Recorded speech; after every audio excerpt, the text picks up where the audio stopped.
Muy bien. El doctor Fernando Chacón Lara Barragán es profesor de educación primaria por la Benemérita Escuela Nacional de Maestros. Es ingeniero en alimentos por la Universidad Autónoma Metropolitana.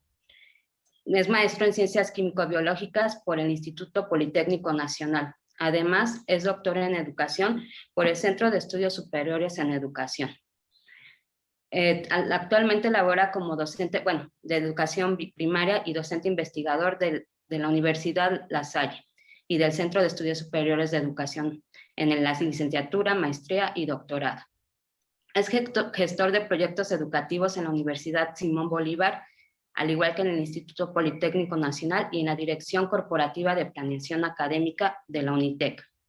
Es dictaminador de proyectos de investigación y sobre tecnologías de la información y modelos alternativos de la Universidad Pedagógica Nacional, Campus Ajusco, y en la Dirección General de Cómputo y de Tecnologías de la Información y Comunicación de la UNAM, así como evaluador de propuestas formativas y tutor en línea de la plataforma México X. Actualmente es responsable del Sistema Permanente de Actualización y Formación Continua para docentes y directivos de educación básica y normal en la Ciudad de México. El profesor José Roberto Granados Olvera es licenciado en Educación Secundaria con especialidad en Historia por parte de la Escuela Normal Superior de México, maestro en Educación por Competencias de la Universidad del Valle de México y es doctorante en Educación Superior por la Universidad Cooks. Ha sido docente de Educación Secundaria Técnica y coordinador académico, consultor educativo en evolución docente, consultor y desarrollador de contenidos académicos para la editorial Santillana, coach educativo de diversos colegios privados, apoyo técnico pedagógico de la dirección del Centro de Actualización del Magisterio en la Ciudad de México, es docente de la licenciatura en Educación Primaria en la Benemérita Escuela Nacional de Maestros, diseñador y dictaminador de estrategias de formación continua para personal educativo y actualmente es coordinador del programa de Academia Directiva del SPAF. Adelante, por favor, profesores.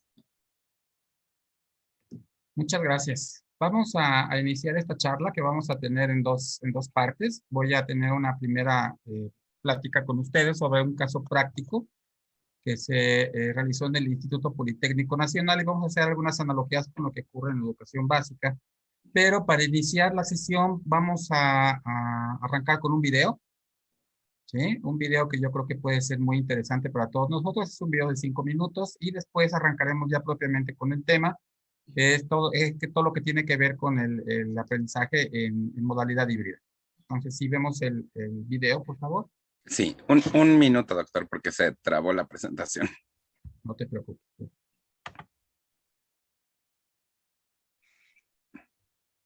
O lo podemos ver el video después e iniciamos con la presentación. Sí, permítame un segundito. También podemos aprovechar para decirles que si tienen alguna pregunta, la pueden poner en el chat, la escriben en el chat y al terminar la conferencia se responderán alguna de estas, por favor.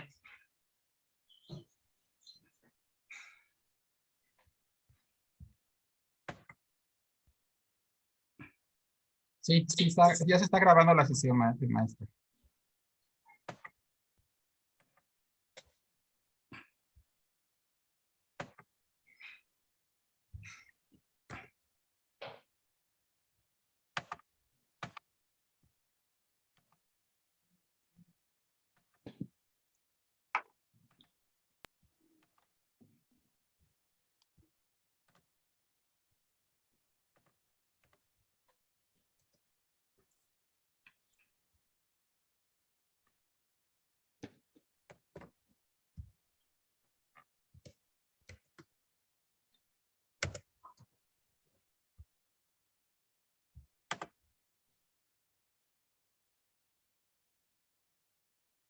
Bueno, estas son algunas situaciones que suceden con el uso de la tecnología.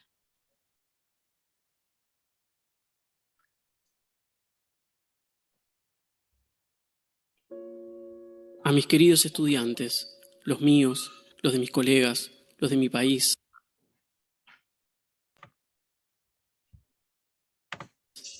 a los de cualquier rincón del mundo, a cualquiera que se precie de llamarse estudiante, Este es un mensaje para todos a los que nunca les tocó. Eso, los que nunca les tocó. No hay mucho más para explicar, porque a los que sí nos tocó, sabemos siempre de qué estamos hablando. Pero para ustedes, que quizás no saben, necesitamos avisarles que a todos, en todas las generaciones, alguna vez nos toca. Así que este es un mensaje para todos los que no saben qué se siente ser perseguido, encerrado o mancillado por tu color de piel, nacionalidad, religión u orientación sexual. Para los que nunca tuvieron que hacer simulacros diarios en sus colegios por si de un instante a otro el mundo llegaba a su fin. A todos los que no saben lo que se siente perder la democracia, la libertad de movimiento, de reunión, de expresión, perder a tus hermanos, a tus hijos, a tus nietos en el fondo del mar. Para todos los que no saben lo que se siente recibir 2 bombas asesinas en el patio de tu casa. Ver acumularse los cuerpos, ver empotrarse los pilotes y enraizarse las injusticias. A todos los que no saben lo que es ver el hambre y la desesperación apoderarse de las almas de tus compatriotas y perder la cordura y perder la cabeza, una y otra y otra y otra vez. Para todos los que no tuvieron que ver la realidad superando desesperadamente a la ficción, cambiándolo todo para siempre. A los que no entienden por qué hay montones de zapatillas colgando de los cables en un rincón de Buenos Aires. A todos los que no tuvieron que aprender por las malas que no se le pega a un maestro. A todos ustedes, estudiantes, necesitamos decirles que lamentablemente alguna vez toca. Y que cuando toca, todo es muy difícil de entender, porque lo que toca siempre pervierte los límites de lo perceptible. Cuando toca, el aire se espesa, se atesta de silencios, en la calle, en la casa, en la mirada de tus padres. Ya sabemos que no es justo, que no es la manera en la que pensaban pasar este tiempo. Pero ese es el tema con lo que toca. Nunca es un momento propicio para que te toque. Nunca es justo, nunca es lo que elegimos. Por eso decimos que toca, porque te embate, te embiste, te transforma. Y aunque sea injusto, muy injusto, cuando toca, te pasa que la vida te pregunta cómo lo vas a encarar, qué lugar vas a querer ocupar. La vida te va a pedir que sepas qué cuernos contestar a esa pregunta. Queridos estudiantes, hoy les tocó, nos tocó a todos, uno de esos momentos importantes en nuestra historia. Uno de esos momentos de los cuales está hecha la historia. Hace ya varios días las escuelas están cerradas. No podemos ir. No pueden asistir a sus clases en sus aulas, ni jugar en sus recreos, ni conversar con sus docentes. Desde esta reclusión obligatoria, muchas de sus escuelas tomaron la iniciativa de dar el primer paso. De un día para el otro, se predispusieron para desterrar y reinventar una lógica escolar presencial que tiene más de 200 años de experiencia, y empezar otra vez de cero. Profesores, maestros y educadores de todo tipo, en algunos casos con nula experiencia en enseñanza digital, llevaron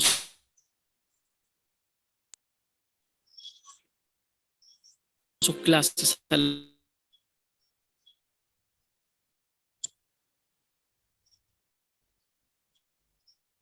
nube, rediseñaron sus propuestas, ustedes, sus mentes, cuerpos y almas, y lo hicieron. Atravesaron la espesa niebla de la inexperiencia para llegar hasta ustedes y transmitirles algo de tranquilidad. Y por supuesto tenderles esa mano que sella a fuego el pacto que jura que la relación entre un maestro y su estudiante nunca, nunca, nunca puede quedar en suspenso. Como docentes, como educadores, el pedido que les hacemos es que sean nuestros socios y protagonistas en la tarea de mantener las escuelas abiertas. No los edificios, sino las escuelas. La idea de la escuela, el proyecto de la escuela, el sueño de la escuela.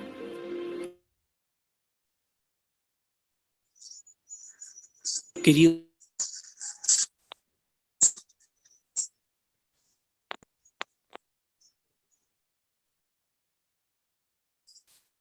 estudiantes, despiértense temprano a la mañana, lávense bien la cara y dispónganse para aprender con nosotros. Hagan sus tareas, contesten los mensajes, cumplan con las fechas. Estén presentes en su que hubiéramos querido para una situación como esta, por lo que muchas de las cosas que les propongamos hacer quizás no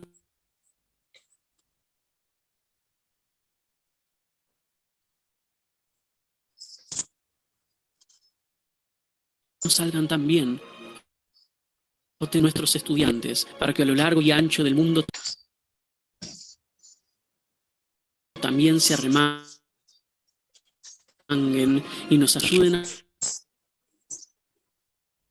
a plantar las semillas de una nueva escuela que necesitamos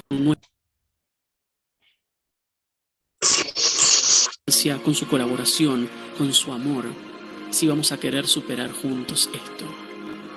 Necesitamos saber que sienten lo mismo que nosotros cuando decimos que esto que nos toca nos puede sacar muchas cosas, privar de muchas cosas, pero que la escuela no se negocia.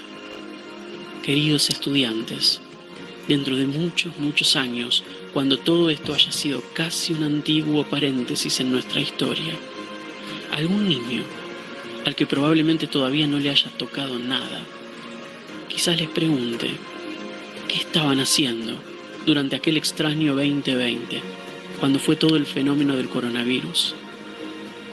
Y cuando llegue ese momento, queremos que con todo el orgullo del mundo acumulado en el pecho puedan decir, yo fui estudiante y ayudé a mantener la escuela abierta. Lo hice porque eso fue lo que me tocó.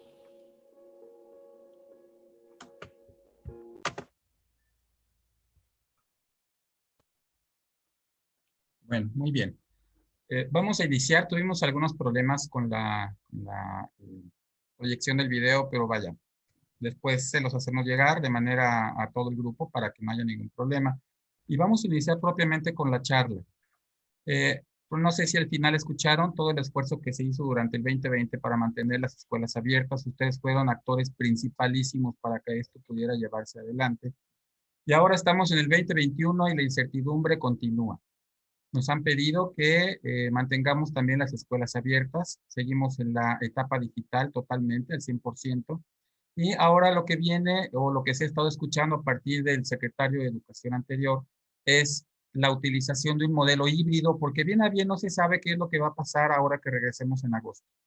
Se ha hablado mucho sobre el modelo híbrido, o este aprendizaje combinado, y la SEP aquí tiene se pronunció. Y en este caso, el secretario de Educación Pública hablaba sobre un modelo de educación presencial y a distancia que ha sido bautizado con el nombre de modelo híbrido, no solamente aquí en México, sino en varias partes del mundo. Adelante. Algo importante que vamos a comentar sobre este modelo híbrido es que, por ejemplo, lo que dice Mariano Jabonero, que es el secretario general de la Organización de Estados Iberoamericanos para la Educación, la Ciencia y la Cultura, esto fue apenas en junio del 2021, dice que el futuro de una escuela híbrida o combinada, en el cual todos los chicos tengan la opción de atención presencial y también a distancia con una sociedad digitalizada por completo. Entonces, lo que se está vislumbrando, lo que se está viendo es el futuro de una escuela híbrida. Pero esto obviamente nos lleva a una serie de preguntas. Siguiente. ¿De qué es un modelo híbrido? Y qué es lo que probablemente a nosotros nos pidan a partir de agosto. A partir del 30 de agosto no sabemos exactamente cómo se va a regresar. Y lo que vamos a hacer ahora es analizar este modelo híbrido como parte de una evolución pedagógico-didáctica para tener una intervención docente con el fin de alcanzar el logro de aprendizajes esperados en los niños, niñas y adolescentes. Siguiente.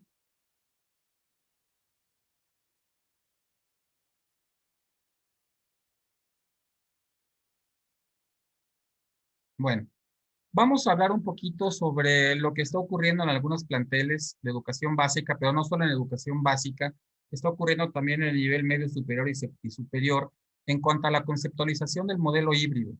Hemos escuchado mucho este término, estamos entrando en un terreno de la polisemia, donde si nosotros buscáramos en el Internet íbamos a encontrar una buena cantidad de definiciones de qué es el modelo híbrido. Lo primero que yo recomendaría en estos casos es evitar tener una visión simplista y reduccionista, que lo que quieren o lo que pretenden es simplificar el modelo y no se considera la intención educativa a la postura pedagógica, didáctica y por supuesto la epistemológica que tiene que ver con el aprendizaje propiamente. Hemos oído que nos dicen, el modelo híbrido es algo muy sencillo, algunos contenidos se van a dar en plataforma y vamos a tener una combinación con actividades en aula. Eso creo que es una aproximación sumamente errada, porque podríamos caer en esta tentación de poner algunos contenidos efectivamente en la plataforma. Ya tenemos experiencia, hemos trabajado todos con Classroom, ustedes han acompañado a sus profesores en estos ambientes, y luego generar una serie de actividades en el aula. Sin embargo, yo creo que es momento en que tenemos que considerar cuáles son los alcances, cuáles son las limitaciones y cuáles son las verdaderas aplicaciones que se pueden tener en cualquier plantel y no caer en la generalización de que el modelo híbrido nos va a servir para resolver todas las problemáticas. El modelo híbrido se tiene que sustentar en acuerdos colectivos y se debe de operar de acuerdo con los diversos contextos escolares. Hasta el momento se tienen ahorita registrados 7 tipos distintos de modelo híbrido. No es únicamente el que los muchachos trabajen en su casa. Más adelante vamos a ver que dentro del propio plantel hay modelos que nos permiten tener trabajo en áreas en digital y presencial. Vamos a ver esta manera de organización que se puede llamar en estaciones. Eso lo vamos a comentar un poco más adelante, pero no vamos a perder la perspectiva única de que se trabaja en el aula y después se trabaja en casa y con eso se solucionan las cosas. Y para esto vamos a hacer una revisión de algo que ya se corrió y algo que se hizo. Adelante.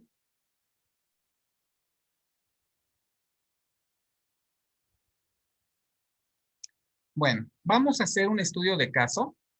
Y este estudio de caso es sobre el aula invertida. El aula invertida es uno de los modelos o de las formas de trabajar dentro de estos escenarios híbridos. No es el único, ¿sí? Como les repito, existen otros 6. Pero ahorita nos vamos a referir precisamente al del aula invertida, que es el que ha generado más polémica, porque dicen simplemente súbese en la plataforma de algunos contenidos y otras cosas las ves tú en el aula y se acabó. Entonces vamos a trabajar específicamente con este caso. Y lo que vamos a hacer es un estudio de caso de algo que se realizó en el Instituto Politécnico Nacional, que ustedes pueden decir, bueno, es educación superior, pero se van a dar cuenta que las circunstancias de la operación son prácticamente las mismas en cualquier nivel educativo y los problemas a los que uno se enfrenta son prácticamente iguales. Entonces vamos a iniciar diciendo, en el caso del aula invertida, que es un modelo pedagógico, algunos le llaman una propuesta didáctica, que transforma los procesos vinculados exclusivamente al aula y transfiere parte de ellos al contexto extraescolar, ¿sí? Y se llama modelo o del aula invertida porque invierte la forma tradicional de una clase. ¿Qué quiere decir esto? Que las actividades se ligan principalmente a la exposición y explicación de contenidos, pero fuera del aula, por medio de herramientas tecnológicas. Ahorita lo vamos a ver. Esto quiere decir que la parte conceptual o la parte teórica no tiene que estar necesariamente dado en el aula, sino que se puede presentar a través de herramientas, de aplicaciones, etcétera, en un ambiente totalmente virtual. ¿Sí? Pero esto tenemos que ir puliéndolo y para eso vamos a platicar sobre este estudio de caso. Siguiente. Entonces vamos a entrar prácticamente a esta parte. La filosofía que se siguió es que el tiempo áulico se dedica a la realización de ejercicios prácticos. Ahorita vamos a ver cómo se fue armando esta propuesta a nivel institucional. Y para la resolución de dudas y problemas, los debates, los trabajos en equipo, se hacía en esta parte áulica. Y todo lo demás de la evaluación se hacía en la parte digital. ¿Sí? Siguiente. Bueno, ahora sí, vamos a iniciar propiamente con lo que es el caso del Politécnico y vamos a hacer, le llamamos una aproximación al aula invertida porque no es al 100% lo que nos puede decir la teoría. ¿Qué quiere decir esto? Que nosotros lo que hacemos son aproximaciones porque el contexto es que al final quien nos va a decir cómo se debe de trabajar en esta parte. Lo primero que nosotros determinamos, me tocó dirigir este proyecto allá, era tener una claridad de la necesidad de qué era lo que se quería hacer a través del modelo híbrido o un B-Learning, que es en lo que estábamos nosotros trabajando, pero sobre todo en esta aproximación al aula invertida, que sería como la primera parte que nosotros tendríamos que trabajar con nuestros colectivos docentes. ¿Para qué queremos trabajar el aula invertida o el modelo híbrido? Sería lo primero que nosotros teníamos que definir. Aquí la necesidad que se planteó era desarrollar una nueva propuesta didáctica que permitiera a los alumnos recuperar o adelantar unidades de aprendizaje en un periodo de 5 semanas de verano. Y aquí me detengo un momento, porque era de recuperar alumnos que estaban con altísimos índices de reprobación. En el Poli hay escuelas grandes de 13,000 alumnos donde el 60 o 70% de los estudiantes deben materias. La reprobación es altísima, ¿sí? Entonces se tenía que buscar la manera para recuperar las trayectorias educativas de los estudiantes y para eso trabajamos con el aula invertida.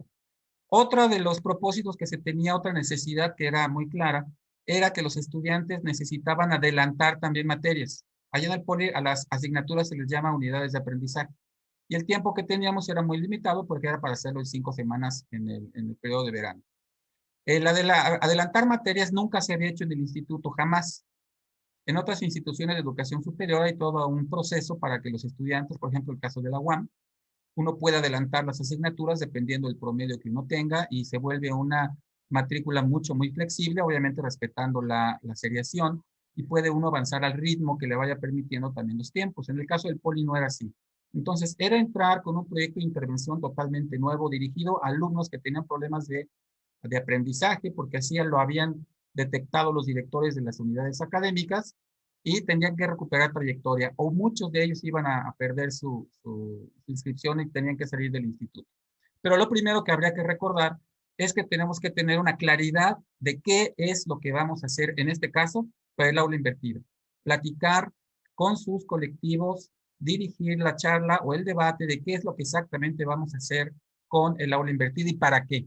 No es únicamente, pues tú subes y luego vemos qué va sucediendo sobre la marcha. Siguiente. Una vez que se determinó la necesidad,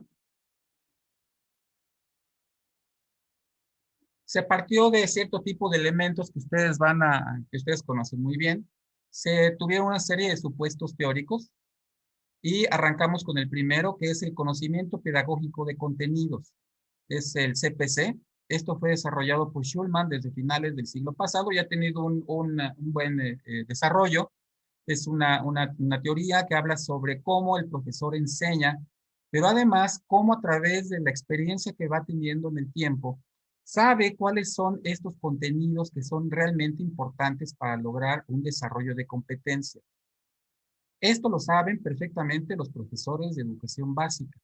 Sin embargo, en educación superior, a pesar de que se tenía esta experiencia, se tuvo que ir llevándolos de la mano para que pudieran identificar claramente cuáles eran estos conocimientos, vamos a llamarles sustantivos o muy importantes para que contribuyeran al logro del aprendizaje. Hay una serie de conocimientos o de contenidos adjetivos que no van a generar un cambio tan radical en lo que se pretende para el desarrollo de las competencias, pero se tenía que hacer la identificación. Entonces partíamos del conocimiento pedagógico de contenidos, que eso lo tienen todos los profesores, todos los que nos dedicamos a la docencia, si nos preguntan sobre nuestra asignatura y nos dicen, dime por favor, ¿cuáles son los conocimientos o los contenidos que son verdaderamente relevantes y que es importantísimo que los alumnos conozcan o manejen o dominen? Sí lo podemos hacer, podemos decir es este y este. ¿Cuáles serían estos conocimientos adjetivos o secundarios que acompañan o fortalecen, pero no necesariamente, si no se ven, pues no llega a ocurrir nada grave, porque se pueden ir adquiriendo de otra manera? Después de que se partió del supuesto de que los profesores, en este caso del instituto, contaban con un conocimiento pedagógico de contenidos y se aplicó una serie de preguntas, de cuestionarios para que ellos pudieran recuperar realmente los conocimientos importantes de sus asignaturas. Se hizo un análisis de perfil del egresado y ver cuáles eran esas capacidades complejas, que igual se puede hacer en educación básica. ¿Cuál es el perfil de egreso que se tiene o que se quiere al terminar la primaria baja, la primaria alta, en jardín de niños, etcétera? Entonces, contamos con el conocimiento pedagógico de contenidos de los docentes. También tenemos el perfil del egresado de los niños. Sabemos exactamente qué es lo que deben de tener cuando egresen de determinado trayecto formativo. Y algo que es importante es el análisis de la contribución de alguna asignatura en específico al desarrollo de capacidades complejas. Por ejemplo, podremos decir, bueno, ¿cuál es la contribución de razonamiento matemático para incluso tener el desarrollo de esta capacidad o de esta competencia? Y otra pregunta con la que trabajábamos con ellos, ¿cómo podríamos demostrar este desarrollo de capacidades complejas? ¿Vamos a hacerlo por niveles de desempeño o no? El modelo educativo de Politécnico es por competencias, entonces obviamente nos teníamos que ir por niveles de desempeño. Esto fue un análisis que se hizo con el colectivo de docentes, ¿sí? Y nosotros hablábamos entonces, reitero, conocimiento pedagógico, perfil de egresado, contribución de su asignatura al desarrollo de competencias complejas, cómo se puede demostrar y hay niveles de desempeño. Es decir, las últimas preguntas son evaluación, pero no la evaluación tradicional de exámenes. Tendría que ser una evaluación basada en desempeño, ¿sí? Todo esto se comienza a documentar para tener entonces todos los elementos e ir implementando la propuesta. Siguiente.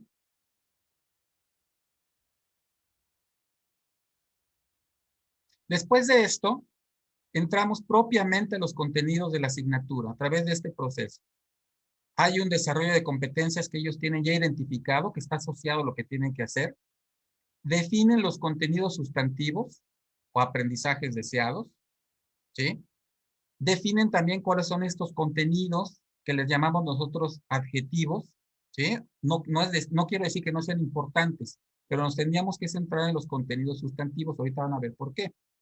Con estos contenidos sustantivos y estos contenidos adjetivos para el desarrollo de competencias, entramos en un proceso de categorización. Vamos a categorizar, vamos a clasificarlos, pero algo importante es jerarquizarlos y darles una secuencia. Después tendríamos que seleccionarlos y definir cuál iba a ser el proceso de evaluación. Es decir, así hicimos un análisis propiamente con los profesores de las asignaturas para que después pudiéramos trabajar con el modelo híbrido, sobre todo en aula invertida. Pero fíjense cómo hay una secuencia metodológica. No es nada más, suban contenidos, pongan algunas actividades en el aula y vamos a ver qué ocurre. No, eso ya no puede ocurrir. Entonces vamos siguiendo una serie de pasos que nos permitieron ir definiendo qué es lo que íbamos a tener en la plataforma y qué es lo que íbamos a tener como actividades en el aula. Siguiente. Entonces ya tenemos toda esta definición.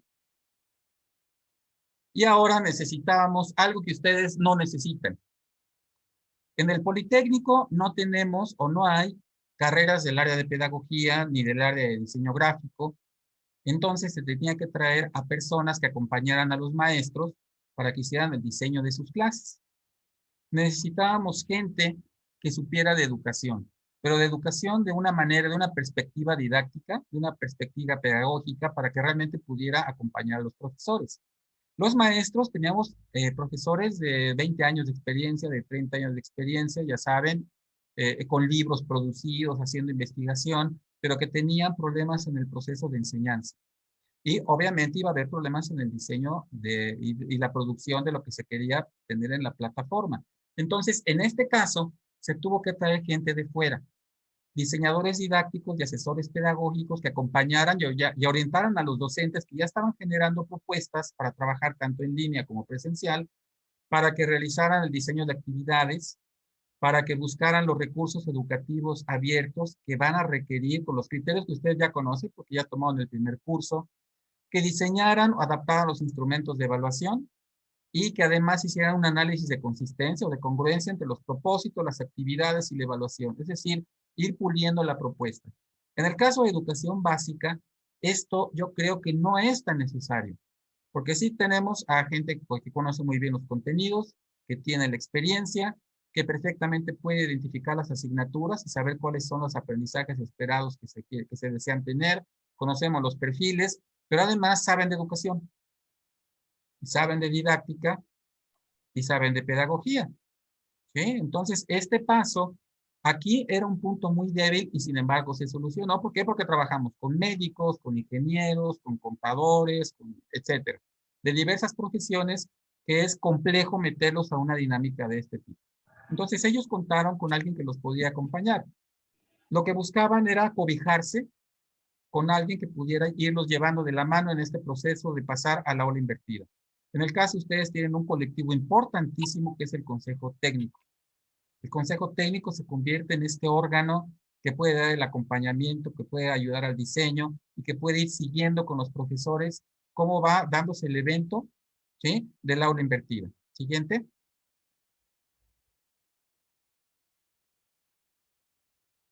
Bueno, se tomaron decisiones. ¿Qué decisiones? Y esta es una parte, este cuadrito que yo tengo aquí fue fundamental para poder tener productos. Dividimos los saberes en conceptuales, procedimentales y actitudinales. Y la primera pregunta que hicimos, porque íbamos a trabajar sobre estos contenidos sustantivos, es ¿cuánto sería conveniente de ver en el aula de saberes conceptuales, ¿sí?, de saberes teóricos, de manera presencial o virtual? Después de un análisis, fíjense, ahí hay unas X, pero son de distinto tamaño. Metiéndonos, trabajando ya desde el punto de vista pedagógico, se decidió que la parte presencial iba a tener una poca carga de conocimientos conceptuales.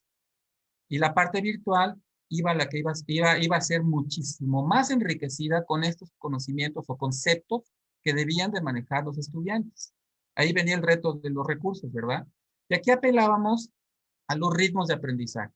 Conseguir un buen video que explicara cierto tipo de fenómeno, ¿sí?, era muy importante porque el estudiante lo podía ver varias veces, ¿sí? Algunos profesores incluso se filmaron. No es lo más adecuado, porque hubo también que romper paradigmas, porque a veces no se cree que haya recursos educativos que puedan ayudar al aprendizaje. Y se consiguieron los recursos necesarios para que se revisaran la parte conceptual, la parte teórica, y el alumno los pudiera revisar con toda la calma del mundo, ¿sí? La parte procedimental, ¿sí?, que era el trabajo en laboratorios, en talleres, etcétera. Lo más importante en ese momento se decidió que fuera presencial por el tipo de carreras con las que trabajamos. Ahorita les voy a mostrar cuál fue el abanico de carreras con lo que se hizo. Entonces, la parte procedimental sí prefirieron que se hiciera en la modalidad en aula, en laboratorio o en taller, ¿sí? Pero en la parte virtual también tenía que haber una carga que nos ayudara a reforzar la parte procedimental, algunas técnicas, etcétera, para que el alumno pudiera consultarlas y si tenía dudas de lo que ocurría en la parte presencial, podía revisarlo en la parte virtual. Y en cuanto a la cuestión actitudinal, se decidió que tenía que tener la misma carga tanto a nivel presencial como virtual. Era algo muy importante, esta parte actitudinal que teníamos que fomentar entre los estudiantes, esta parte de socialización, y es como se hizo la división. Entonces, aquí es algo importante, la parte conceptual, la carga más fuerte está en virtual, está en plataforma. Ustedes ya manejan Classroom, no es algo para ellos, para muchos de los profesores no conocían el módulo, casi el 40% de los maestros nunca habían trabajado en plataforma, jamás en su vida, ¿sí? Entonces tuvo que dárseles además pues una capacitada sobre esta temática. ¿Por qué? Porque en la parte presencial se iba a hacer una revisión a través de ejercicios y resolver dudas de lo que los alumnos habían ya revisado en la plataforma, y en la plataforma había protocolos. Ellos también tenían que revisar los videos teóricos de conceptos, tenían que anotar las dudas que podían tener, y cuando se encontraban en la parte presencial, entonces establecían debates y existía un aprendizaje colaborativo donde se discutían los conceptos que ya se habían revisado previamente. Y entonces empezábamos a la parte de los ejercicios, la parte procedimental, la parte de la mecanización, digamos, pero ya con una visión teórica que ya había sido revisado por ellos mismos, había sido debatida a nivel presencial, y entonces entrábamos a trabajar propiamente a la resolución de dudas y hacer ejercicios. Y la parte actitudinal se mantenía constantemente. Este cuadro fue sumamente importante porque teníamos que decidir qué vamos a poner en la plataforma y qué vamos a hacer en el aula. Y ahora si van a regresar los chicos, que lunes, miércoles y viernes van a estar algunos, que jueves y van a estar otros, ¿qué vamos a poner en la plataforma? Porque podríamos preguntarnos, bueno, ¿y el profesor entonces va a trabajar doble o triple? No necesariamente. Depende del diseño que ustedes acompañen a los docentes y hagan para que esto pueda funcionar. Siguiente. Estas fueron las escuelas con las que se trabajaron, ¿sí? Está la Escuela Superior de Ingeniería Química e Industrias Extractivas, la Escuela Superior de Enfermería y Obstetricia, la ESCA Santo Tomás, la ESCA Tepepan y la Escuela Nacional de Medicina y Homeopatía. Como ven ustedes, hay de todo, ¿eh? Porque pueden decir, es que nos vamos a reunir por academia, entonces nada más lo vamos a resolver la parte de matemáticas y la parte... No. El proyecto se aplicó exactamente para todos. Las asignaturas que se consideraron fue precálculo para recuperación y química básica, en el caso de psique, porque los niveles de reprobación estaban arriba del 80% y habría que tratar de recuperar a los estudiantes. Y el semestre en el que estaban era el primer semestre, que era cuando se tenía la deserción más importante en el instituto. En la Escuela Superior de Enfermería y Obstetricia, en ESEO, ahí lo que se buscaba era un avance en una materia que se llama educación perinatal, que es de séptimo semestre. ¿Sí? En las ESCAS teníamos matemáticas financieras como avance y matemáticas para negocios para recuperación, porque había una reprobación también terrible. Y en el caso de medicina, era terapéutica médica como avance en el 10º semestre.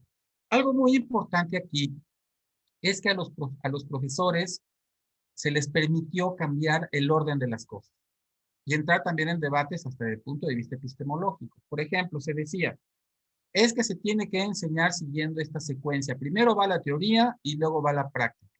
Y la pregunta que se les hacía es, ¿y por qué? ¿Por qué no se puede ver primero la práctica y luego la teoría?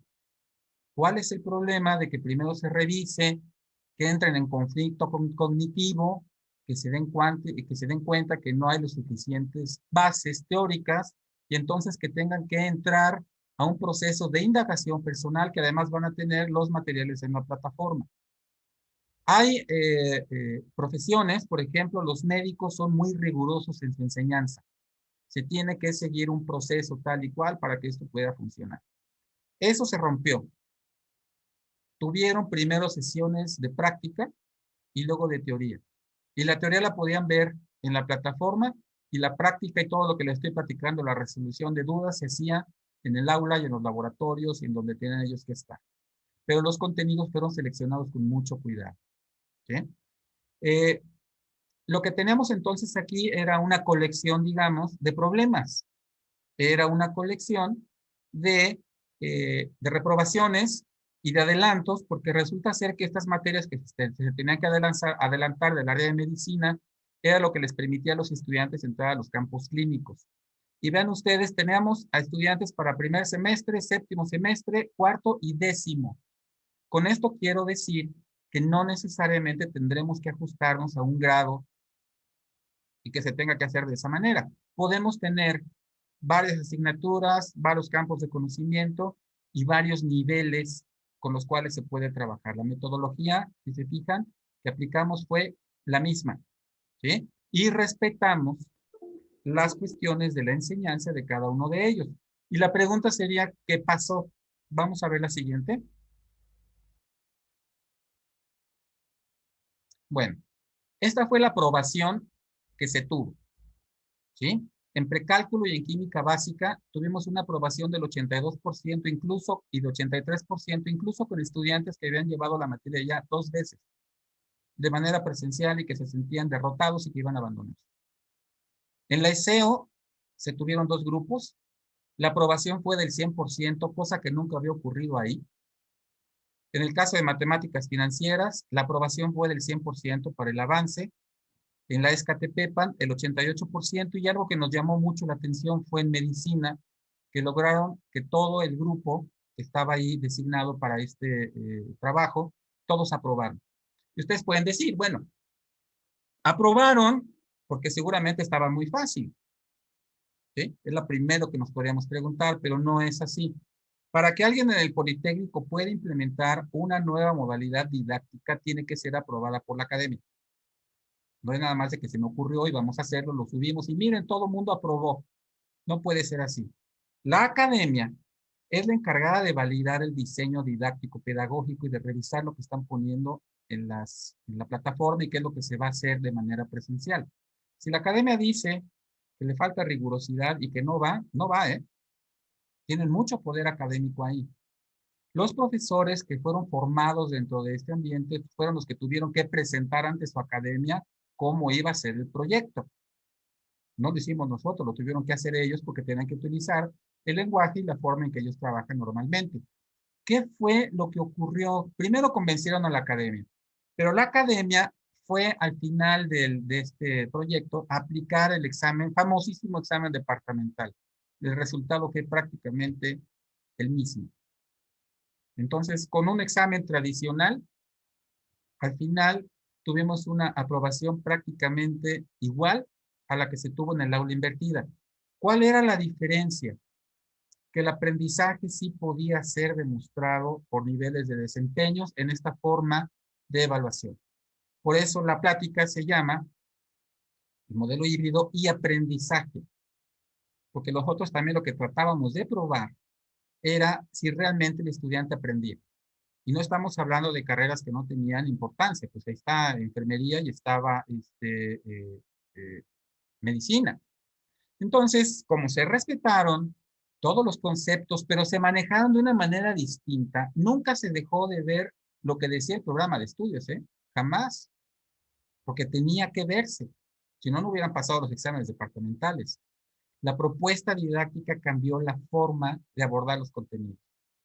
Las actividades fueron totalmente diferentes a lo que estaban acostumbrados los chicos en el salón de clase y se encontraron además en un ambiente que ellos conocían. Los que tuvieron un poco más de problemas fueron los profesores, ¿verdad? Porque no conocían el ambiente digital, se sintieron un poco minimizados con esta parte de, oye, ahora cómo le hago. Nosotros les dimos un acompañamiento durante todo el trayecto que se tuvo, entonces no se sintieron abandonados, cosa que debe de hacer el consejo técnico en un momento determinado, porque podemos hacerlo como proyecto. Este fue un proyecto piloto, fueron 200 y pico de estudiantes en total, 280, no recuerdo bien el número. Entonces, allá los proyectos pilotos son grandes, ¿no? Por la cantidad de estudiantes que existen. Pero estos fueron los resultados y fue el logro de los docentes. Lo único que hicimos nosotros fue acompañarlos y guiarlos para que pudieran presentar nuevas estrategias con la claridad de que qué era el aula invertida, qué se tenía que poner en la parte digital, qué se tenía que trabajar en la parte áulica, cómo se iba a hacer la evaluación, de qué manera íbamos a medir verdaderamente el aprendizaje, y además que tenía que confrontarse con lo que decía la academia de matemáticas, de química, etcétera, todo lo que ustedes ven ahí. ¿Sí? Y los resultados fueron validados por ellos. Entonces, el resultado fue estupendo. Los profesores se convirtieron a su vez en gente que empezó a hacer más trabajo sobre esto porque entendieron cuál es la lógica de trabajo. Así como la platico en este momento, no parece muy complicada. Hay una serie de preguntas detonadoras que nos van ayudando a ubicar las temáticas. Porque la primera vez que les dijimos, ¿cuáles son los contenidos sustantivos de tu asignatura? ¿Saben lo que contestaron? Todos. Fue lo primero que dijeron. No, pues son todos. Bueno, ¿cuáles serían los que te pudieras quitar? Ninguno. Es más, le falta. ¿Sí? Ya saben que se vuelven estas asignaturas enciclopédicas, gigantescas, etcétera. Pero fue irlos llevando a este proceso donde realmente pudieron decir, de todo lo que dice, de estos 15 temas que dice el programa, los que realmente son importantes son 5. Porque si dominan estos 5, los demás, por añadidura. ¿Sí? Entonces, esa parte es muy importante y la parte de los recursos. Siguiente.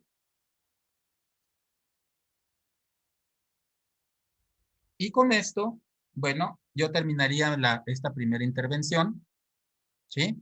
Ahorita va a entrar Roberto porque va a platicarles un poquito sobre lo que son algunos otros de los modelos, pero queríamos compartir con ustedes que esto sí se pudo hacer, porque también pudieran decir, bueno, la edad de los profesores del instituto ha de ser puro chaval. No, la edad promedio era de 57 años. La mayoría de ellos no había tenido ningún tipo de acercamiento con plataformas, que trabajó en Moodle. Es decir, parecía que no se podía hacer, pero si nosotros nos dirigimos a ellos como expertos, porque son expertos en lo que hacen, y les permitimos que hagan propuestas, esto funciona. Trabajamos también con adultos, funcionó de la misma manera. Bueno, los estudiantes son adultos allá, pero más bien yo me quiero referir a que trabajamos también programas de capacitación para los profesores del instituto con la misma temática, aula invertida y contenidos en plataforma, trabajo en presencial, y el trabajo fue prácticamente igual. ¿Sí? Entonces, por eso digo que no hay que tener esa parte de minimizar las cosas y de decir, pues un punto, unos arriba y otros abajo y todo sale bien. No sale bien. Ahora la educación, si fuera música, se toca por nota, no de oído. Entonces tenemos que averiguar un poquito, tenemos que investigar, los grupos, el colegiado lo puede hacer perfectamente. ¿Qué es eso de contenido pedagógico? Es algo muy sencillo. Revisar cómo vamos las clases, etcétera. Sí se puede armar. Hay más ventajas en educación básica. ¿Por qué? Porque ya trabajaron un EVA. ¿Sí? Ahorita incluso el curso lo están revisando sobre una plataforma sobre un EVA. ¿Sí? Están trabajando sobre Classroom. Son educadores. Estamos acostumbrados a trabajar en colectivo. Que el contexto no lo permita, que es algo muy importante, esa es otra situación. Que porque no hay internet para todos, pero todo se puede resolver, porque esas mismas problemáticas se enfrentaron los estudiantes del poli. La misma. No todos tenían internet. Ustedes han visto las estadísticas de lo que ha pasado en el último año, casi el 25% tanto en la UNAM como en el poli, hubo de deserción porque no hubo elementos para poderse mantener en clases a distancia. Entonces se comparten, por eso les decía, ocurre en superior, pero la docencia es la misma, cómo funciona, y las problemáticas son muy parecidas. Las metodologías funcionan, lo que tenemos que tener es mucha claridad para ir acompañando a los profesores, porque estoy seguro que les preguntarán, oiga, señor director, señor supervisor, ¿qué vamos a hacer con esto del modelo híbrido? ¿Cómo lo vamos a hacer? ¿Cómo lo vamos a manejar? ¿Cómo voy a trabajar el Classroom? ¿Qué tipo de contenidos y de actividades? ¿Qué voy a hacer en mis clases presenciales? Todo eso obedece a un plan de trabajo que estamos a muy buen tiempo de que se pueda realizar. ¿Sí? Bueno, y ahora vamos a ver otras cuestiones. Roberto. Muchas gracias, doctor. Y bien, pues existen aquí diferentes situaciones que hemos estado observando en el chat sobre cómo vamos a ir bajando este conocimiento, esta experiencia de la que nos ha platicado el doctor Fernando que ocurrió en el Politécnico. Y vamos precisamente a eso con algunas implicaciones. Recuerden que el modelo híbrido es muy plural, tiene diferentes métodos que se pueden ocupar para poder alcanzar justamente el aprendizaje a través de esta división de la educación, ¿no? Volverlo mixto, el conocimiento. Pero primero estas implicaciones que debemos de reconocer son el conocimiento de planes y programas. Es decir, todos los docentes en educación básica deben de ser expertos, tanto en las unidades curriculares que componen los programas como la naturaleza de los aprendizajes esperados, es decir, a qué nivel cognitivo debo de llevar a los niños. Y esto desde preescolar hasta secundaria y obviamente, bueno, tomando en cuenta primaria y educación especial. Es muy importante que nosotros identifiquemos cuál es la naturaleza de estos aprendizajes para saber cuál va a ser la selección correcta de las actividades que nosotros vamos a depositar. Después tenemos que ir a una siguiente parte. Es muy importante que nosotros nos olvidemos de diseñar secuencias didácticas meramente para hacer una transmisión de conocimientos, que hoy día no debemos de hablar de transmisión de conocimientos, sino de construcción del aprendizaje. Por eso, la propuesta que nos da el modelo híbrido es construye experiencias de aprendizaje, que el aprender realmente se vuelva una situación que viva el alumno y no solamente la mera revisión conceptual de las situaciones y la reproducción de algunas estrategias para verificar, y lo digo entre comillas, que realmente aprendió. Porque hemos estado acostumbrados a evaluar el cumplimiento y no evaluar realmente el aprendizaje, ¿no? Desconocemos si la competencia del niño es tal o cual dentro de alguno de los campos formativos o de los campos académicos, y nos vamos meramente a la entrega de productos, ¿no? Productos que probablemente no construyeron ellos solos. Entonces, debemos de tomar en cuenta este diseño de experiencias de aprendizaje y por lo siguiente, la infraestructura con la que se cuenta. No solamente lo que existe dentro de la escuela.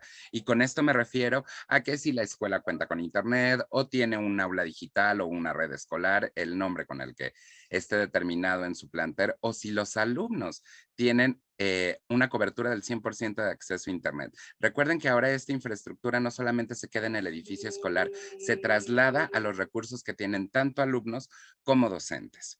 Para esto, es importante hacer un diagnóstico, saber con qué contamos para poder elegir entonces el tipo de modelo. Y bueno, dentro de estos modelos que existen dentro del aprendizaje híbrido, pues ya vimos el aula invertida con este ejemplo que nos presentó el doctor Fernando, pero vamos a ver otros a lo largo de esta pequeña sesión. El primero es el de rotación de estación, después viene el de rotación de laboratorio, el de rotación individual, el aula invertida, que ya la mencionamos, el modelo flex o de flexionar el aprendizaje, el modelo a la carta y el modelo virtual enriquecido. Estos son los modelos que vamos a ir reconociendo y cada uno de ellos se va a adaptar a las condiciones que nosotros tengamos. Es decir, los colectivos escolares deben de empezar a tomar decisiones sobre qué modelo debemos ocupar de acuerdo a sus características. Y obviamente ustedes pueden hacer las adaptaciones propias con base en el diagnóstico que hayan determinado de sus centros educativos. Vamos a iniciar entonces. El modelo de rotación de estación es un modelo que ustedes ya conocen, sobre todo en el preescolar. ¿Recuerdan esta técnica que se utilizaba para elaborar rincones de aprendizaje? Es decir, teníamos un rincón donde estaba el conocimiento del medio, otro rincón para el lenguaje, otro rincón para el pensamiento matemático. La rotación de estaciones se parece mucho a esto, o sea, no es propiamente un diseño para la virtualidad, sino que se ha ocupado dentro de las aulas presenciales. Es decir, el alumno va tomando de cada uno de estos rincones y va trabajando de acuerdo a su interés. Entonces, es importante que nosotros sepamos qué le vamos a dedicar a cada uno de estos rincones y trasladándolo a la virtualidad, lo que vamos a hacer es poner todas las consignas, es decir, las indicaciones que existen para tal o cual actividad en un entorno virtual de aprendizaje. Después, el profesor va a realimentar estas instrucciones en la clase y de manera colaborativa los alumnos van a desarrollar las actividades dentro de del aula de clases, en la parte presencial. Es decir, vamos a ir estimando los tiempos de cuánto tardarán en la revisión de estas indicaciones, la revisión de los recursos y la reafirmación de la instrucción que va a dar el profesor durante la sesión presencial y cuánto tiempo se les va a llevar a cabo. Veía en el chat ahí algunas preguntas que hablaban de cómo estimar los tiempos y cómo no hacer de esto una carga extra de trabajo. Bueno, pues todo va a depender del diseño didáctico. Desafortunadamente nos hemos encontrado en las aulas de básica con compañeros que compran las secuencias didácticas, ¿no? Para poder entregar la planeación. Entonces, de aquí, pues ya contamos con un grave problema, porque no estamos trabajando de manera colegiada ni haciendo nuestras planeaciones de acuerdo al contexto. Entonces, esta es una práctica que tenemos que eliminar, porque simple y sencillamente no vamos a poder avanzar a un modelo que sea todavía más personalizado y más incluyente de acuerdo a las características de nuestra escuela.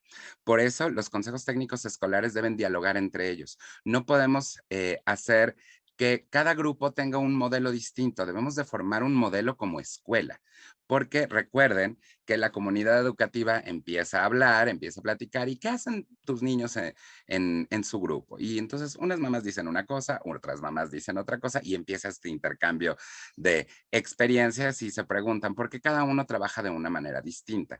Entonces es importante realmente que la selección de este modelo se haga en colectivo y no sea de cuestión meramente individual. Entonces, este modelo de rotación de estación va a implicar que de acuerdo a los intereses de los niños con base en un diagnóstico, se vaya subiendo a la plataforma las indicaciones para poder después trabajarlo. Y entonces vamos a ir dosificando el aprendizaje de manera en que podamos envolver todo. Recordemos el comentario que nos hizo anteriormente el doctor Fernando. Hay que hacer una selección de estos aprendizajes indispensables. Ustedes recuerdan en las tablas de contenido que vienen en programa 2017 y también, sí, podemos hacer esta misma comparación con el programa 2011, vemos una serie de aprendizajes esperados, ya sea por eje temático o por ámbito, dependiendo de la asignatura, que son secuenciados, que se van retomando desde el preescolar y culminamos en la secundaria, que a final de cuentas desarrollamos la misma habilidad, pero con diferente nivel cognitivo, es decir, vamos puliendo el aprendizaje para volverlo más pertinente. Entonces, estos son los aprendizajes que no pueden dejarnos de faltar. Y no quiere decir que los otros no sean importantes, sí lo son, pero hacer esta selección va a implicar que nosotros tengamos una mejor selección y que sea más pertinente lo que vamos a alojar en nuestro entorno virtual. Vamos al siguiente modelo, que es el modelo de rotación de laboratorio. Este es un poquito más complejo, elaborarlo en los niveles de preescolar y de primaria. Se presta un poquito más para la secundaria que algunas, no todas, por eso vuelvo a lo mismo, depende del contexto y de la situación de infraestructura. Esto no lo van a hacer ellos en casa, sino el trabajo en línea lo van a hacer dentro de los laboratorios de cómputo que ustedes tengan, llámese red escolar o aula digital. Es decir, el maestro va a tener ahí directamente las instrucciones en el entorno. Luego, en la sesión presencial, va a reafirmar esta consigna y a dar alguna otra que no haya quedado clara. Y después, dentro de la misma escuela, como lo han hecho ahorita algunos con la modalidad de centros comunitarios para los que no tienen internet, entonces desarrollar ahí mismo las actividades para después llevarse a casa a otras actividades las cuales puedan desarrollar sin necesidad de estar en línea. Y volvemos al proceso, volvemos a revisar nuevamente en clase cuáles fueron los resultados, pero todo el trabajo que se hace en la virtualidad también lo podemos hacer dentro de la escuela. El siguiente es la rotación individual.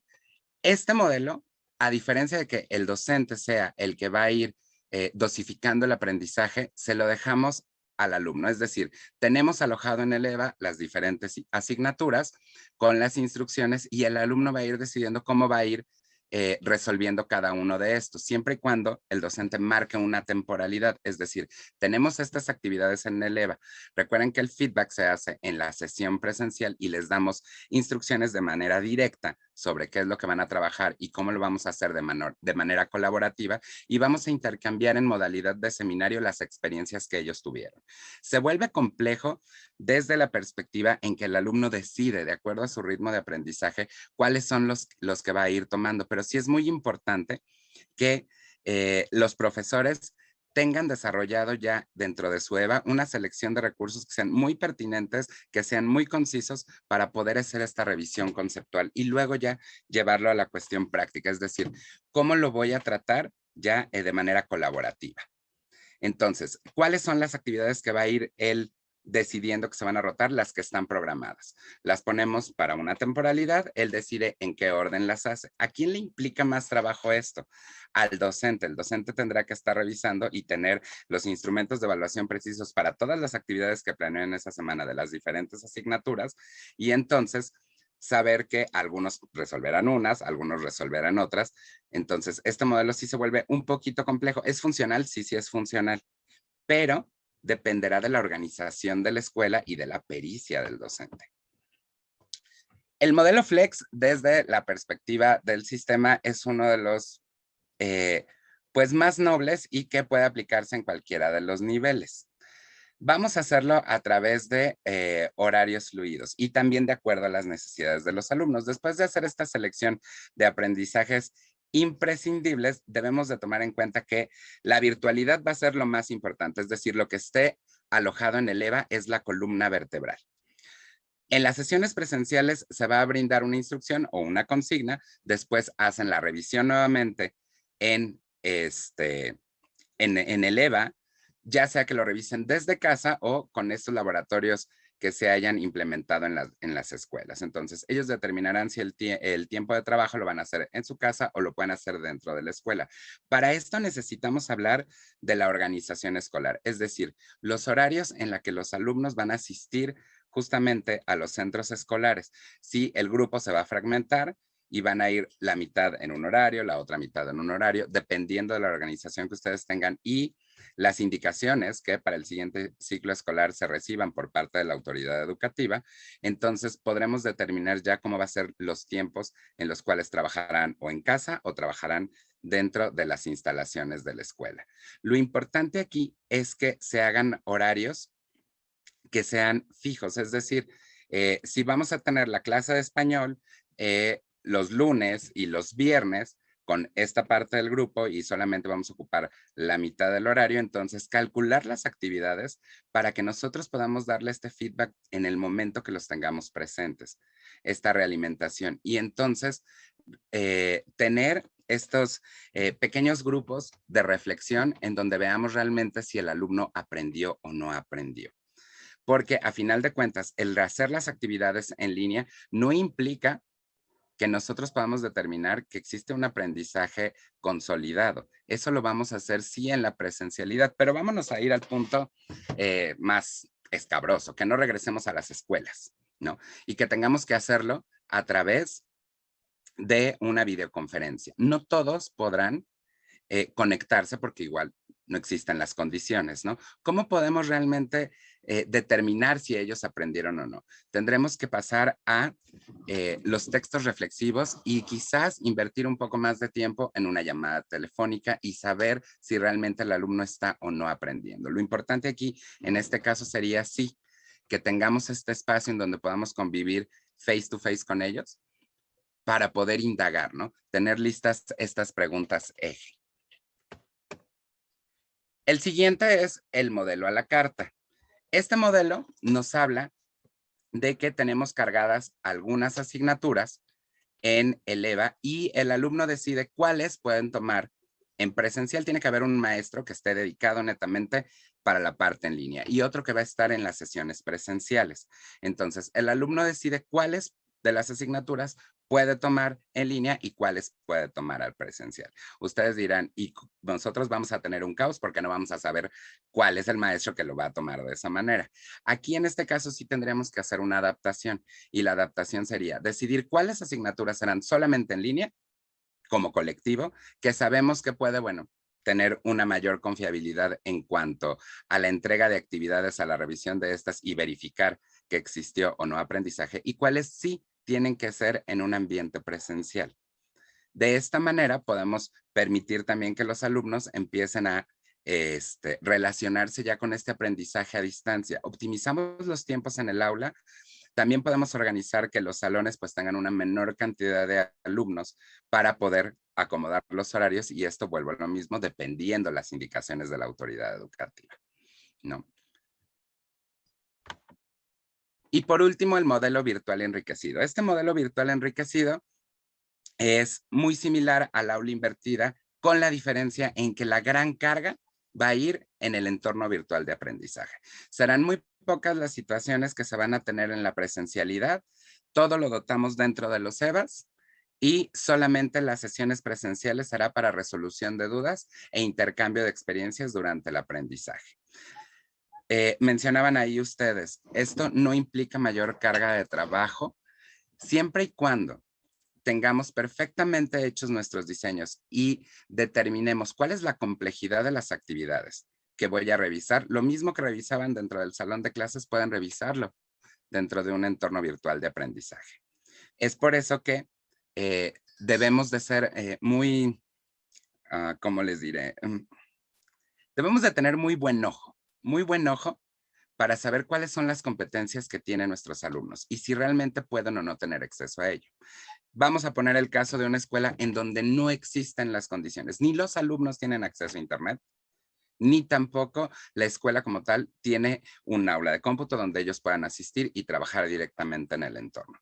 Vamos a pasar a la parte de los cuadernillos de trabajo, es decir, lo que tenemos alojado en el entorno virtual de aprendizaje, podemos hacerlo en un cuadernillo de trabajo. Si bien no van a poder hacerlo dentro del entorno, sí podrán hacerlo en casa a través del cuadernillo de trabajo y seguimos con la misma dinámica. Trabajan en casa, es decir, pasamos esta parte teórica, esta revisión conceptual que ellos van a hacer fuera del aula y dentro del aula, entonces sí pasamos a la construcción de actividades formativas que me permitan verificar el aprendizaje y que yo, docente, le podamos dar el feedback, la realimentación necesaria para saber si aprendió o no nuestro alumno. Y bueno, la Universidad B-Learning, que es quien nos dota de estos modelos que ellos han aplicado en los Estados Unidos, nos dice que el principio más importante para desarrollar un B-Learning vivaz es no ver el diseño como carga de información en la nube. Es decir, no solamente voy a estar subiendo y subiendo actividades a diestra y siniestra, sino que voy a diseñar estas experiencias para que realmente el alumno vaya de la mano construyendo su propio aprendizaje y que no sea yo maestro el que le dote de toda la información, sino él haga esta revisión, se vuelva crítico sobre todo. En el caso de preescolar, ¿cómo lo hacemos? Necesitamos sí o sí la ayuda de los padres de familia. Los alumnos de preescolar no van a revisar solos el entorno virtual. Necesitamos también el apoyo de nuestros padres y determinar los tiempos con actividades que sean eficaces, pero con una carga horaria menor.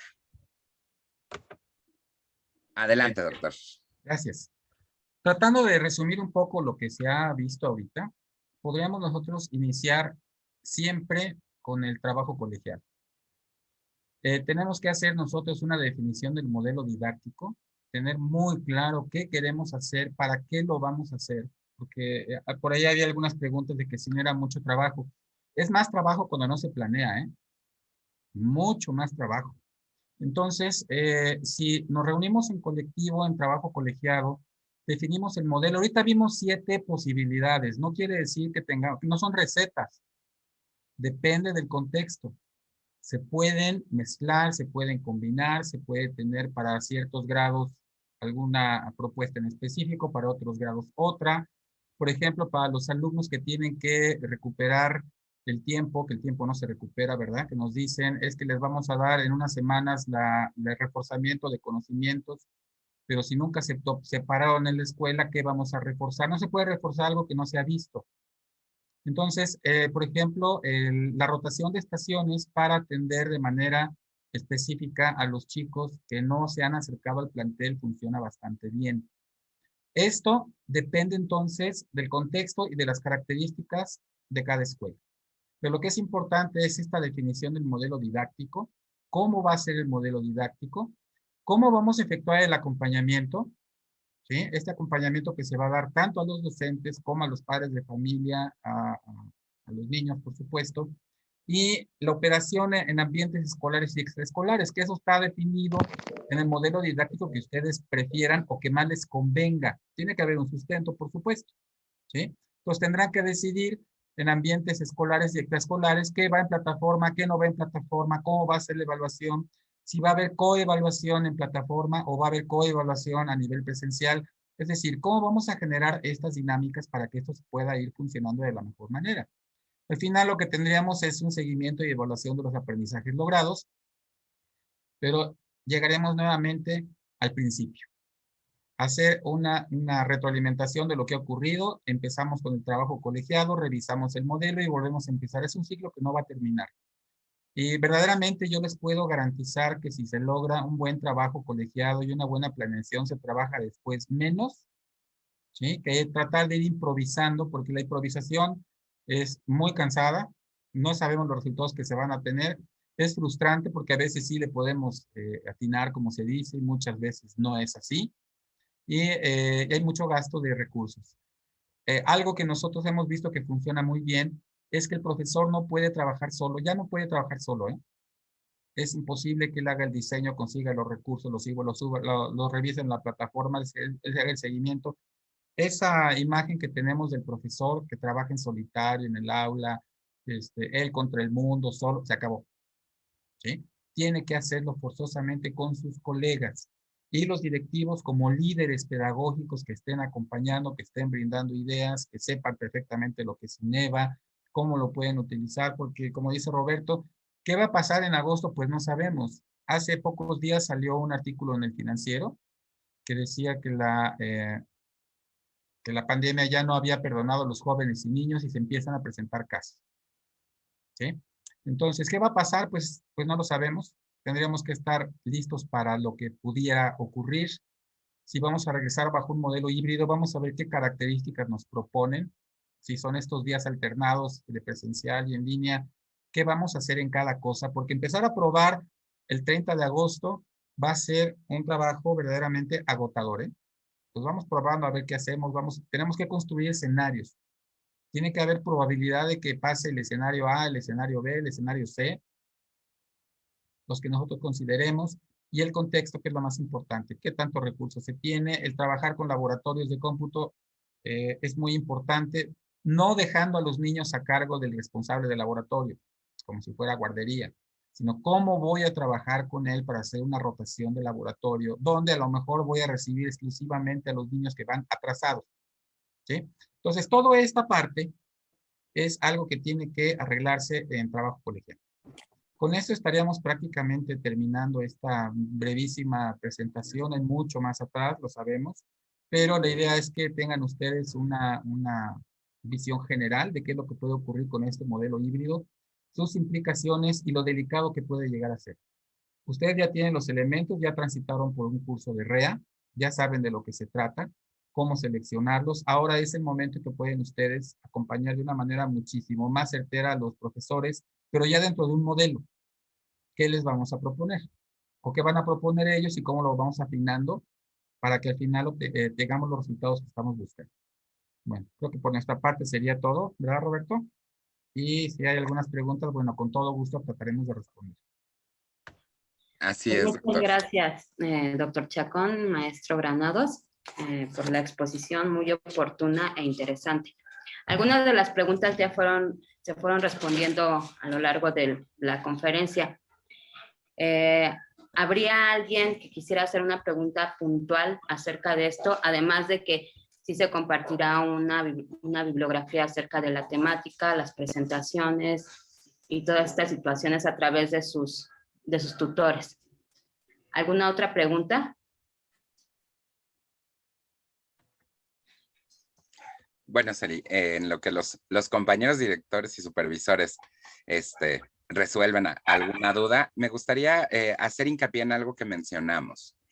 La decisión del modelo que se tome debe de ser en colectivo. Entendemos que en las escuelas siempre existe alguien que dice, yo no jalo, yo no voy para ese lado. Sabemos que sucede, pero sí debemos de hacer valer lo que dice el acuerdo sobre los consejos técnicos escolares. Es decir, todos ponernos de acuerdo y seguir el mismo modelo como escuela.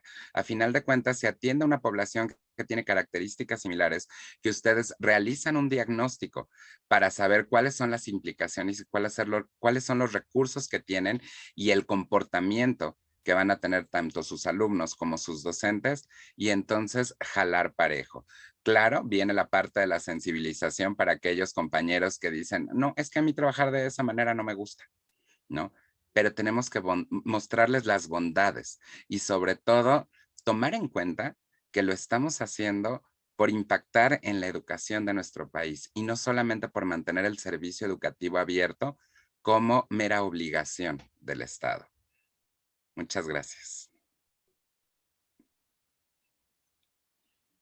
Adelante, Celi. Sí, ¿hay alguna pregunta como qué recomendaciones dan para la elaboración de los horarios y manejar el modelo híbrido? Creo que habías hablado algo acerca de eso, ¿no? Al inicio. Así es. Bueno, ¿cuáles son las recomendaciones? Esto dependerá primero de la organización de la escuela. Ver si tenemos el primer dato que debemos de tener es si contamos con la plantilla completa, es decir, que todos nuestros grupos estén atendidos. Con base en ello, recuerden que debemos de dar prioridad al aprendizaje de la lengua, del lenguaje, del español, del pensamiento matemático y hoy día también de las ciencias. Esto no quiere decir que los otros campos de formación académica o las otras asignaturas sean menores, sino que simple y sencillamente podemos buscar estrategias en las cuales quizás estas asignaturas se puedan ir netamente a la virtualidad, ¿no? Donde va una revisión más conceptual, salvo la educación física y la educación artística, ¿no? Que sí requieren de una práctica y deberán de tener una sesión presencial. Entonces, pero sí darle importancia a esta parte porque a final de cuentas es el factor en el cual se evalúan a las escuelas de educación básica, ¿no? Tanto en lenguaje como en pensamiento matemático y ciencias. Y bueno, abonando lo que dice Roberto, que es una queja que hemos observado durante el último año, es cómo vamos a planear para que el profesor no se exceda en cuanto a los tiempos de atención porque están verdaderamente agotados. ¿Sí? Entonces, es muy importante la manera en que vamos a equilibrar estas actividades. Reiteramos, el trabajo colectivo es importantísimo, pero no podemos pensar, porque imaginen ustedes, vamos a hacer un poco de imaginación, que regresan con días alternados. Entonces, como han dicho por ahí, los días lunes, martes y miércoles van los apellidos fulanos de tal, y martes y jueves van los apellidos sutanos de tal. Entonces, quiere decir que el profesor va a repetir lo mismo 3 veces o 2 veces. ¿Qué va a ocurrir realmente en la realidad? ¿Cuántas veces va a repetir el profesor lo mismo en la sesión presencial. Sin embargo, si se tiene la parte conceptual en plataforma, los ejercicios, sería algo no tan pesado para el docente, los ejercicios, la parte procedimental, la resolución de dudas, cambia. Pero si vamos a repetir el tema y va a ser totalmente expositivo y conceptual, y lo va a repetir 4 días, no va a haber quien lo aguante, ¿eh?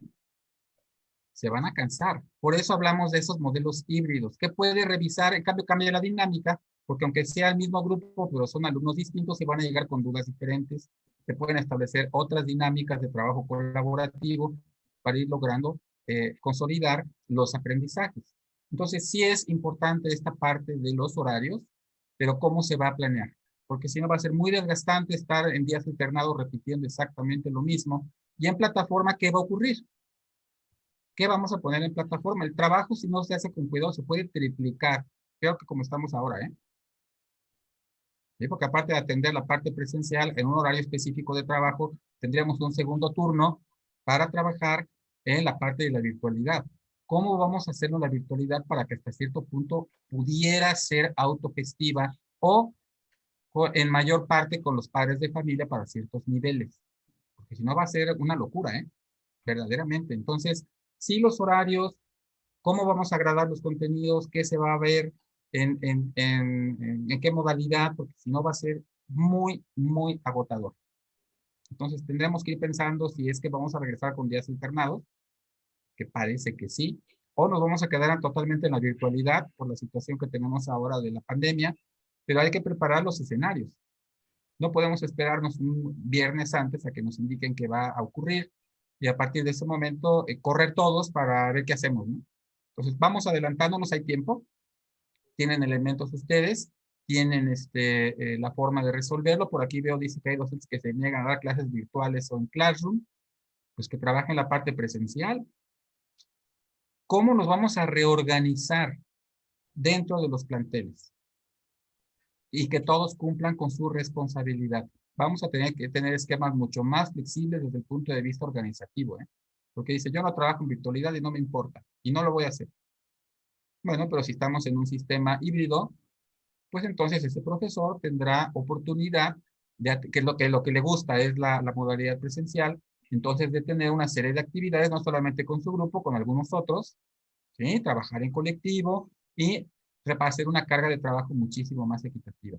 Es muy complicado, yo lo sé, ¿sí? En secundaria también es todo un reto hacer esto, porque ¿cómo va a ser estos 3 días que se dividan en secundaria?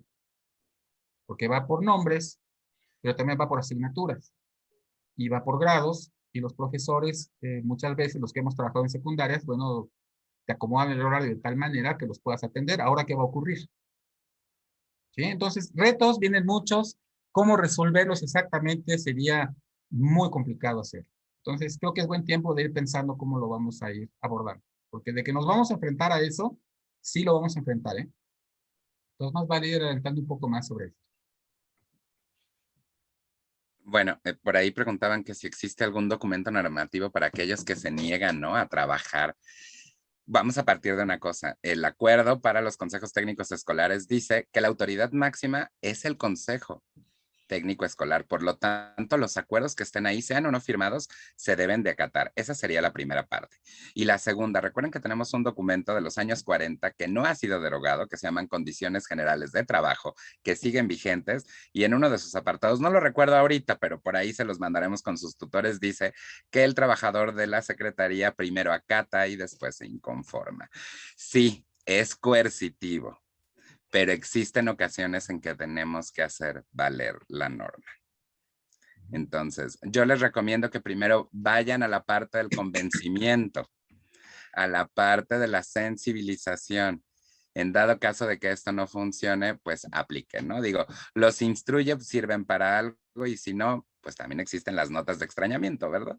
Entonces, no sería la idea porque tenemos que irnos hacia esta perspectiva humanista de sensibilizar y demostrar las bondades de esto y de por qué nuestro trabajo va a ser de esta manera.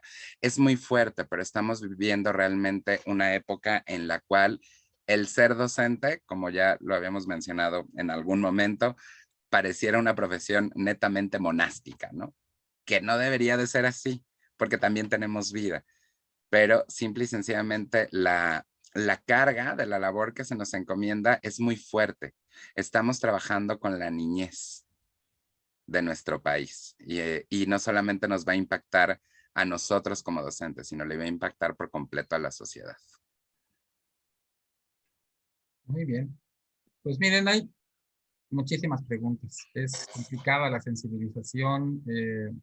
Es cierto, esto es un trabajo. No nos están pagando por hacerlo. Tendremos que buscar la manera de convencer y si no de que se acate la norma. Puede ser voluntario, ¿hasta qué punto pues voluntario? Entonces, debe de haber mucha negociación. Se viene una temporada complicada, muy complicada. Ahora la experiencia de ustedes como líderes es fundamental para ver esta estira y afloja, esta negociación, pero con la norma en la mano para ver cómo pueden llegar a acuerdos. No sabemos exactamente qué va a ocurrir. Acaba de López Dóriga de entrevistar a la secretaria Delfina y tampoco decía con claridad qué va a pasar. No sé si vieron la entrevista. Tampoco decía exactamente qué es lo que va a ocurrir.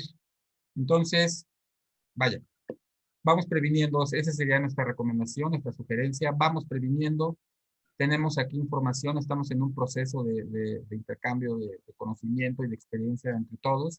Lo más que podemos hacer es tratar de adelantarnos a los hechos. Que hay gente que no va a querer cooperar o no va a querer trabajar, no solamente sus planteles, también acá con nosotros. Ya ha sido verdaderamente difícil, pero sí se puede sacar adelante. Entonces, bueno, apoyamos en lo que se pueda, con todo gusto. Esto se grabó, obviamente va a estar disponible para que ustedes lo puedan revisar, la presentación también, etcétera, ¿no? Les hacemos llegar la bibliografía. Estoy viendo ahí el modelo del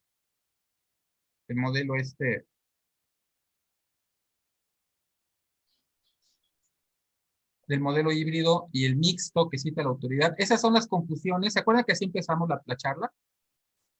¿El modelo mixto es el modelo híbrido? Operativamente sí. Conceptualmente no. ¿Sí? Pero operativamente sí es una parte en el aula y otra parte plataforma. Cuando ya nos metemos un poco más a tratar de identificar qué es realmente, tenemos que investigar e ir delimitando los espacios para poderlo implementar. Pero operativamente el mixto y el B-Learning incluso, y el híbrido podrían ser casi iguales, ¿eh? Entonces, eso es lo que nosotros tenemos que aclarar de entrada con nuestros colectivos. ¿Qué es un modelo híbrido y cómo lo vamos a conceptualizar? Pero tendremos que presentar, obviamente, los sustentos teóricos y decir, aquí vamos a entender como modelo híbrido tal y tal y tal. Si lo manda la SEP, bueno, más fácil. Pero ¿cómo lo vamos a operar? Pero si nos mandan un modelo híbrido totalmente abierto, donde no puntualizan, entonces en planteles tendremos que tener el ejercicio de decir qué es para el plantel bajo el contexto y empezar a trabajar sobre el mismo. Pero las definiciones operacionales de inicio tienen que ser claras, porque si no cada quien va a entender cosas distintas y no va a caminar. Es muy importante que el lenguaje que nosotros vamos a crear estos códigos de entendimiento sea claro para todos y asegurarnos además de que lo entendieron, porque si no, no va a avanzar, ¿eh? No va a caminar. Todos tenemos que estar hablando de lo mismo. Y si se entrega por escrito, mejor. ¿Sí? Pero sí, efectivamente pasan muchas cosas. Así es. Pues, sí. Pues muchas gracias por todas las participaciones que también se tuvieron en el chat. Lamentablemente, pues ya no tenemos más tiempo para responder algunas preguntas, pero créanme que se quedan con nosotros para poderles dar la solución desde nuestra posición, ¿no? Porque hay cosas que nosotros no podemos solucionar. En cambio, otras sí apoyarles, como el caso de buscar un instrumento que les permita a ustedes pues ver qué clase de modelo podría funcionar en su escuela, siempre y cuando tomando en consideración el contexto, por supuesto. Y bueno, y cualquier comunicación y documento que tengamos, se los haremos llegar a través de sus tutores. De igual manera, cualquier comunicación que sea en torno al propio curso, ya no en la conferencia, también se las haremos llegar a través de los tutores, como las entregas de actividades que también se han estado planteando dentro del chat. Y bueno, pues muchas gracias por su presencia. Gracias, doctor. Gracias, maestro Granados. Y los vemos a ustedes en la tercera sesión sincrónica. Muchas gracias.